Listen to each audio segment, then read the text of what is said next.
Une petite vidéo que je ne fais pas spécialement sur la chaîne, si on change un petit peu des book hauls, des updates et des vlogs, ça vous tente ?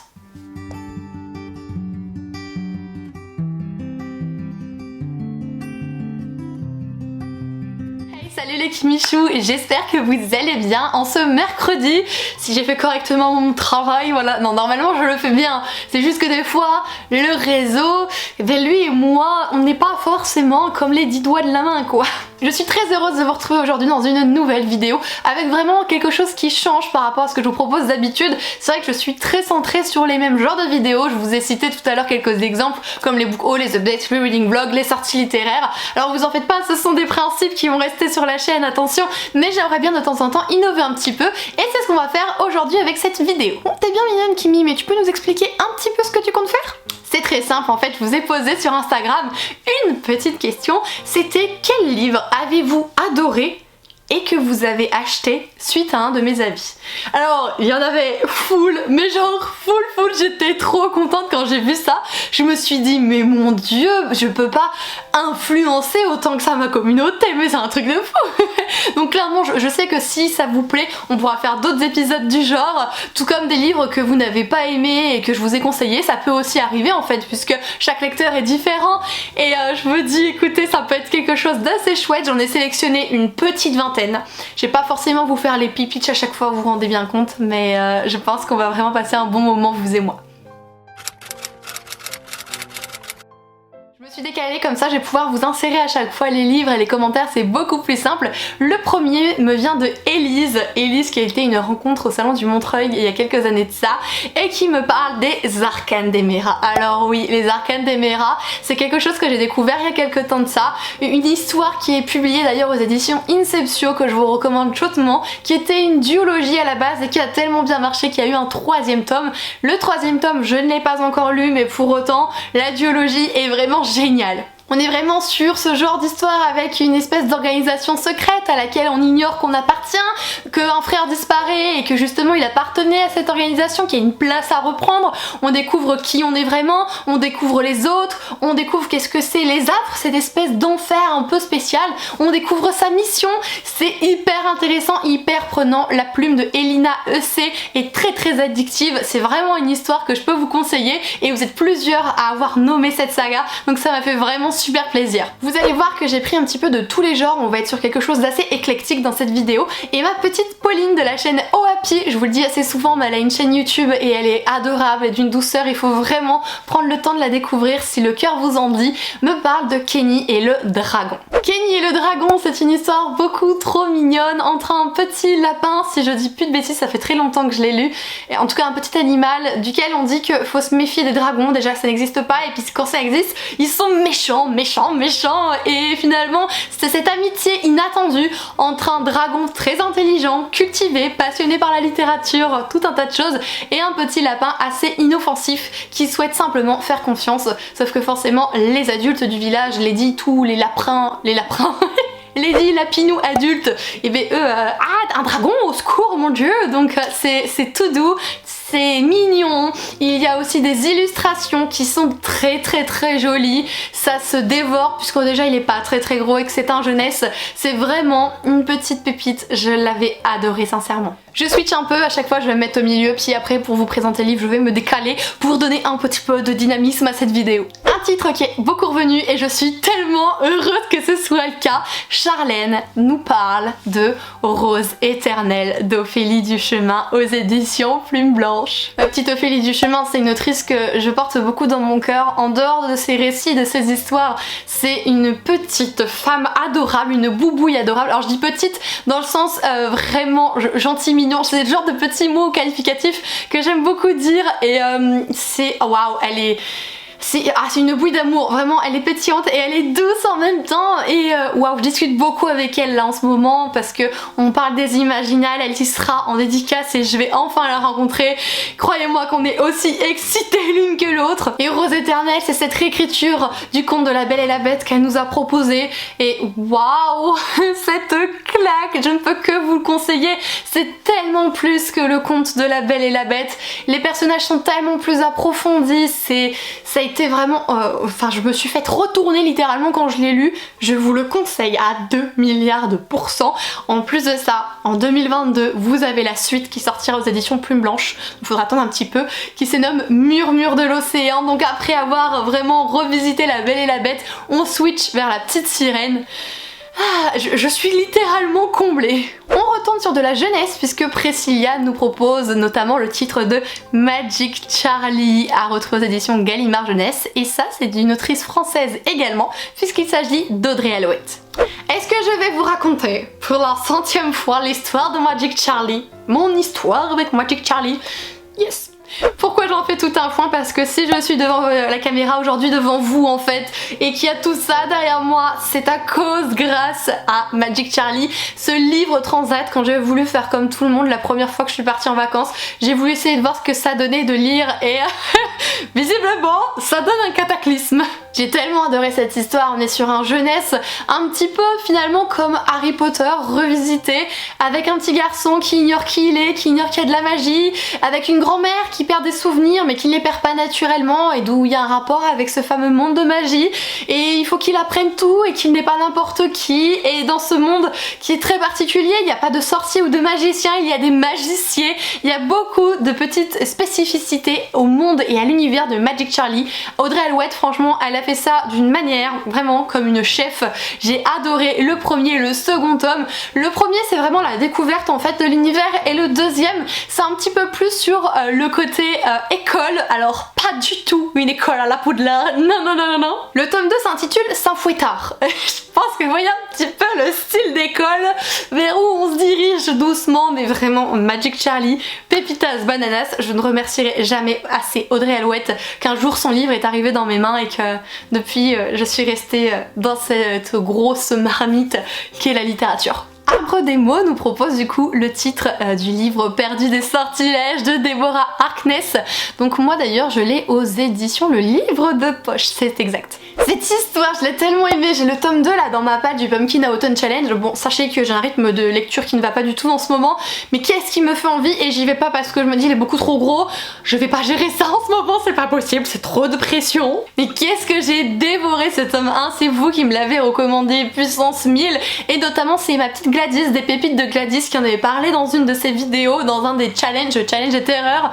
Et en fait, le fait qu'elle les lise, qu'elle les ait enchaînées comme ça, qu'elle les ait adorées, je me suis dit, vas-y, essaye Kimberley, et c'est tellement génial. Enfin, si vous aimez un petit peu toute cette ambiance, attention, attendez la fin, Twilight, mais dans un univers adulte, où on est avec des personnages matures, avec vraiment ce côté finalement qui laisse moins part à l'innocence, puisque on a affaire à des personnages qui ont un vécu et un passé, on a affaire à des créatures, encore une fois, mais qui sont représentées avec une telle maturité, on a affaire aussi petit à petit à des bonds dans le temps, on a tout un dialogue qui est très particulier par rapport aux origines. À l'époque, c'est vraiment un Twilight mais élaboré en plus, il est tellement qualitatif, vraiment waouh, tellement, et attention, alors vous en foutez, mais je l'ai tellement aimé que du coup j'ai utilisé un mot-clé là-dedans pour mes codes d'accès au boulot, voilà. Lu.Niver nous parle d'une petite romance, on va donc switcher du côté de Brittany C. Cherry avec son dernier titre, non l'avant-dernier, puisque le dernier c'est La Force de Renaître, je le regarde, on se regarde, oui je vais te lire, j'arrive. Sauf que là je vous parle plutôt de Disgrace. Vous le savez que ça fait vraiment pas si longtemps que ça que je me suis mis à la romance, et surtout à la new romance, mais mama, il y a des choses, je ne peux pas les passer à côté, comme Morgane Moncomble, mais ça on reverra tout à l'heure, mais aussi comme Brittany C. Cherry, d'ailleurs il y aura d'autres choses là concernant, et Disgrace c'est le dernier que j'ai lu d'elle, c'est peut-être pas le meilleur que j'ai lu d'elle, vous allez voir l'autre tout à l'heure, mais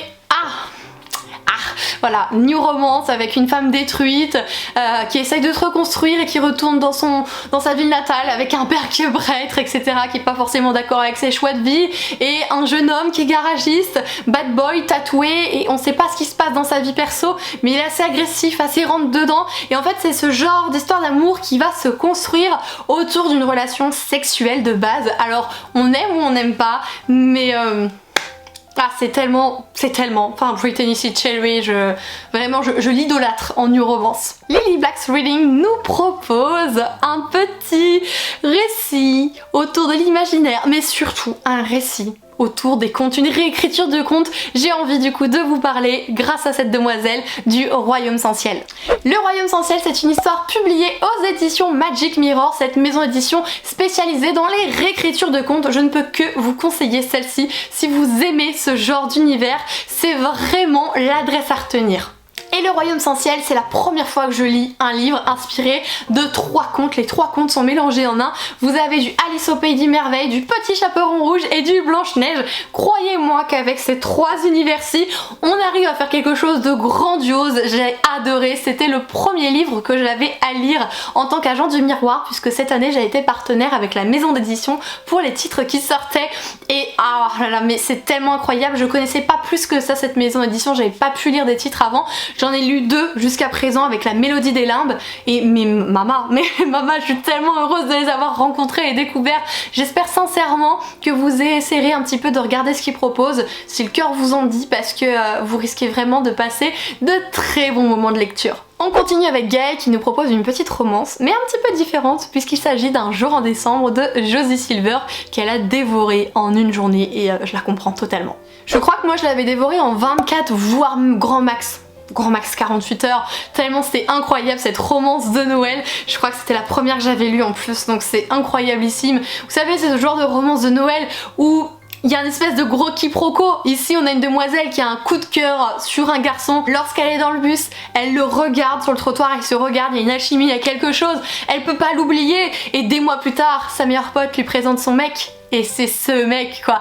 Donc c'est le genre de quiproquo énormissime où on veut pas faire du mal à la meilleure amie, on préfère jouer l'autruche comme ça, bon on va pas essayer de remettre un petit peu de l'huile sur le feu sur le sentiment qu'on avait au moment où on a découvert cette personne et où il y a eu cette alchimie dans le regard. C'est tellement prenant et je l'ai adoré et je peux que vous conseiller cette romance de Josie Silver.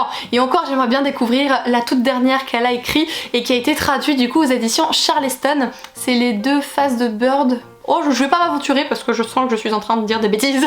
Bon, vous allez me pardonner, je vais lire le pseudo. C'est plus facile. C'est Bodenkamanon, je sais pas, qui me dit Les McCoy et la moitié de ma bibliothèque. Ça me fait beaucoup rire en fait et ça me fait hyper plaisir parce qu'il y a beaucoup de titres qui sont récents mais aussi des plus vieux que je vous ai présentés il y a un petit moment et finalement il y a un petit peu tout qui revient et ça me fait vraiment chaud au cœur. Les McCoy par exemple, c'est un titre que j'ai découvert il y a vraiment pas longtemps de Alexiane Thiel aux éditions Hugo. C'est une new romance écossaise à notre époque, à nous, mais en Écosse avec les clans écossais. Qui dit clan écossais dit finalement les habitudes des clans, leur façon de faire qui est ancestrale et qui est encore présente au 21e siècle au moment où se déroule cette histoire. Donc pour nous, où en fait en France tout de même, je parlais de la France, mais on est quand même des personnes libres, là-bas la femme dans leur clan, enfin elle n'a pas le droit sur sa virginité, elle doit être soumise, elle peut être limite la catin en fait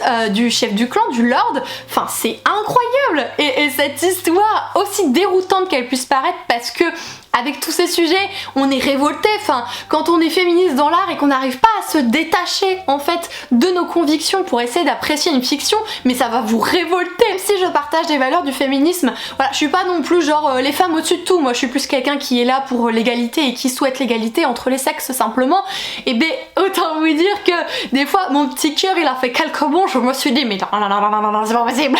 Enfin bref, c'est une petite romance que je peux que vous conseiller si vous arrivez à passer au-dessus de ça et vous n'avez pas de soucis avec tout ce qui est violence également. Pansu, je ne sais pas, 77 nous propose un petit jeunesse et diable qu'elle a raison, il s'agit du coup de Nevermoor. Ouh, punaise. Nevermoor, c'est en fait l'univers dans lequel se déroule l'histoire puisqu'on suit Morrigan Crow et je pense que vous connaissez ce pitch, une petite fille maudite qui doit mourir le jour de ses 11 ans et qui est sauvée in extremis et qui découvre un autre univers. On parle beaucoup aussi d'anthropomorphisme ici puisque dans cet univers les animaux prennent la parole, on a une espèce de grosse minette qui est là et qui en impose, vous pouvez me croire, et tout plein d'autres personnages. Et en fait Nevermoor c'est ça, c'est cette petite fille touchante qui découvre l'univers d'où elle vient, c'est tous ces protagonistes secondaires et je peux vous dire qu'il y en a Roas qui sont tout aussi attachants et drôles et charismatiques, ils ne se ressemblent pas et pour autant ils nous font beaucoup rire, il y a énormément de choses à découvrir dans cette histoire. J'ai pas beaucoup lu de Harry Potter sincèrement, mais c'est ce que je me fais comme image d'Harry Potter et je suis heureuse en tout cas de retrouver cette sensation que j'ai pu avoir dans le tome 1 avec la saga Nevermore. Alors soit c'est assez jeunesse, un petit peu au niveau de Magic Charlie je dirais par exemple, mais si c'est le genre que vous arrivez à lire, mais faut y aller, faut vraiment y aller, il y a le tome 3 qui vient de sortir et en plus ça va être une grosse saga, je suis trop contente. Mais Libellule nous propose le titre de Sorcery of Thorns et m'engueule d'ailleurs d'avoir quelque peu grossi sa wishlist. Désolée. Et elle a parfaitement raison, c'était vraiment le titre que j'ai retenu de la rentrée littéraire de l'année dernière. Donc Margaret Rogerson d'ailleurs elle a proposé un autre titre cette année, c'est Enchantment of Ravens.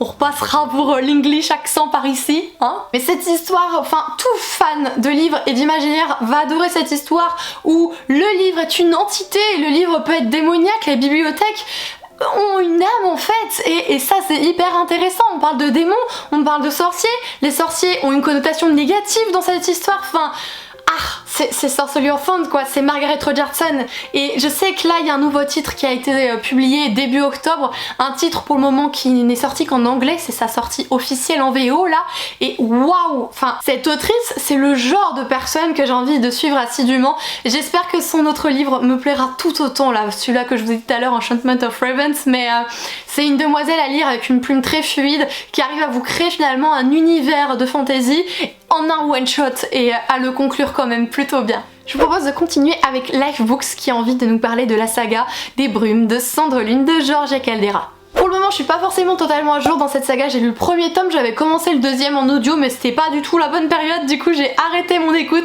Mais c'est vrai que c'est une histoire qui est hyper intrigante, en plus c'est une autrice française et ça on apprécie beaucoup de pouvoir soutenir un petit peu nos auteurs locaux. Et en dehors de ça c'est une histoire imaginaire où il y a toute une mythologie qui est réécrite, j'adore. Si vous aimez vraiment tout ce qui est inspiration, par exemple de la mythologie grecque, moi je vous recommanderais Les Brumes de Cendrelune. On s'est pas forcément inspiré de la mythologie grecque mais pour autant c'est un petit peu toute cette structure avec une personne au-dessus de tout et puis plein d'autres qui ont différents pouvoirs et qui ont différents rôles dans la société et les humains sont le bas de l'échelle et je trouve ça très intéressant. Vous doutez bien qu'en vous disant cela on va suivre une humaine qui est au bas de l'échelle et qui va évoluer d'une certaine manière dans cet univers. Et on va suivre d'autres personnages tellement attachants avec un jeune homme qu'on ne s'attend pas à ce qu'il y ait autant d'amour finalement ce personnage. Enfin vraiment Georgia Caldera a 1000 paquets et j'ai lu que ça d'elle mais je crois que j'ai quasiment tout acheté du coup de ce qu'elle a écrit tellement j'ai aimé. Celui-là aussi je suis trop contente puisque Minnie Poussely nous parle de la saga Lune Ardente de Morgane Rugraff. Alors ça...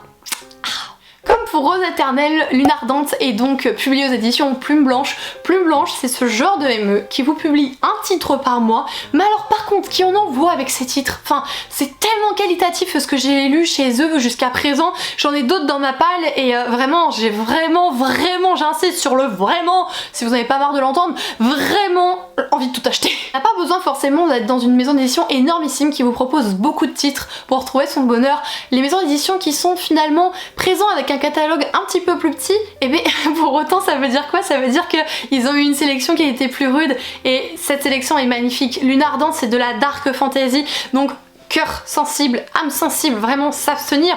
On va parler de violence, on peut parler de viol, on peut parler de maltraitance, beaucoup de sujets qui vont vraiment pouvoir vous impacter et vous sensibiliser. Mais si vous arrivez à accepter ça, à lire surtout ce genre de choses, mais Lune Ardente quoi, c'est qu'une duologie malheureusement, mais c'est ce genre d'histoire où vous avez deux peuples, bon quelques-uns d'autres mais grosso modo, deux peuples qui s'affrontent depuis toujours, dont l'un dépend de l'astre du soleil, de l'autre l'astre de la lune, et en fait dans un conflit de guerre, une demoiselle, une princesse va donner sa main à l'autre personne pour essayer finalement de souffler un petit peu avec cette guerre et protéger son peuple. Sauf que quand on quitte son peuple pour aller dans un peuple ennemi, épouser le prince, je peux vous dire que c'est assez coton. On a Claire qui nous parle d'une maison d'édition dont j'ai pas encore traité pour le moment, c'est De Saxus, avec notamment le premier tome de la saga Daevabad, à savoir la Cité de l'étang. Je sais que j'ai beaucoup de dada, j'adore les contes, etc. Mais la fantasy orientale aussi est quelque chose qui prime énormément dans mon petit cœur. Et Daevabad, c'est une trilogie de fantasy orientale où finalement vous avez une demoiselle qui apprend qui elle est vraiment et qui va devoir traverser un désert pour retrouver ce peuple qui est le sien et ce peuple qui est incroyable, qui a tellement de choses à offrir.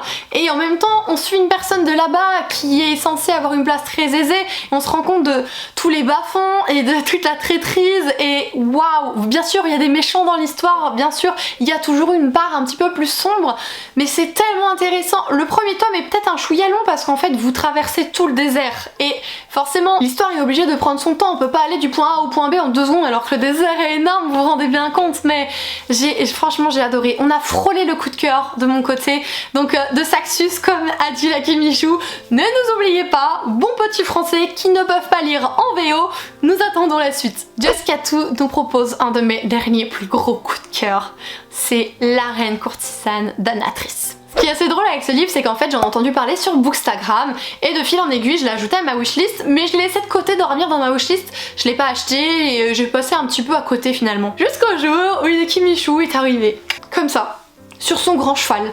Alors oui, hein, ça c'est l'imitation de la fille sur le cheval, tout va bien. Et qui s'est dit je l'ai adoré, je vais l'offrir à Kimi. Encore merci de tout cœur à toi si tu passes dans cette vidéo, en tout cas devant celle-ci, que tu la regardes, parce que ça a été mémorable. C'est un récit imaginaire, vous avez plusieurs clans, des clans qui se battent, etc. Des princesses qui sont obligées d'épouser le dit tyran du royaume pour essayer de s'en sortir et de protéger leur peuple. Et en fait il y a tellement plus que ça, il y a énormément de faux semblants, il y a des cœurs brisés où finalement c'est la rage, la colère et la tristesse qui parlent pour la personne et qui finalement donnent le carburant à ces actes qui ne sont du coup pas forcément rationnels. C'est waouh, la reine courtisane quoi. Et je le dis, spoiler alerte, ce week-end c'est les Imaginales, il y a Plume Blanche, la Guilde des Ombres vient par ici, puisque la Guilde des Ombres a un rapport avec la Reine Courtisane. La Guilde des Ombres par contre est une saga, et il y a quelques personnages qui apparaissent dans la Reine Courtisane, et ça a l'air tellement dingue, enfin ils étaient le duo, m'a vraiment donné envie d'aller découvrir cette saga. Et bien voilà, l'autrice a fait son job, c'est clair. La voleuse de livres nous propose L'année de grâce. L'année de grâce c'est un titre qui est sorti du coup à la rentrée littéraire de l'année dernière, c'était le gros titre en fait des éditions Casterman.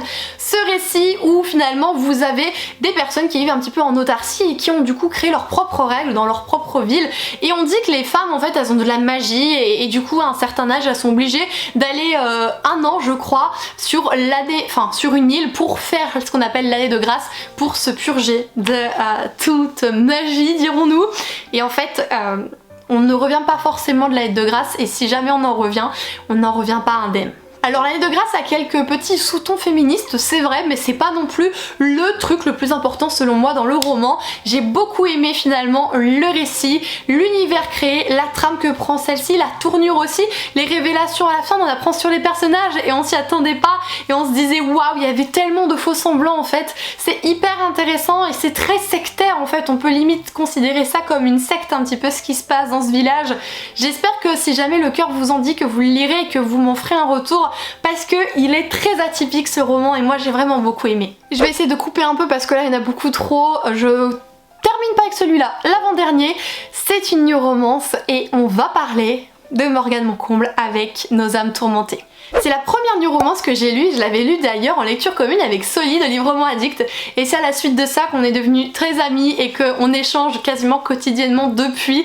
Merci la lecture commune, merci les livres. Et cette histoire, mais waouh! Alors déjà, il faut s'accrocher. J'ai fini en larmes comme pas possible à aller demander un câlin à mon compagnon parce que j'étais au bout de ma vie.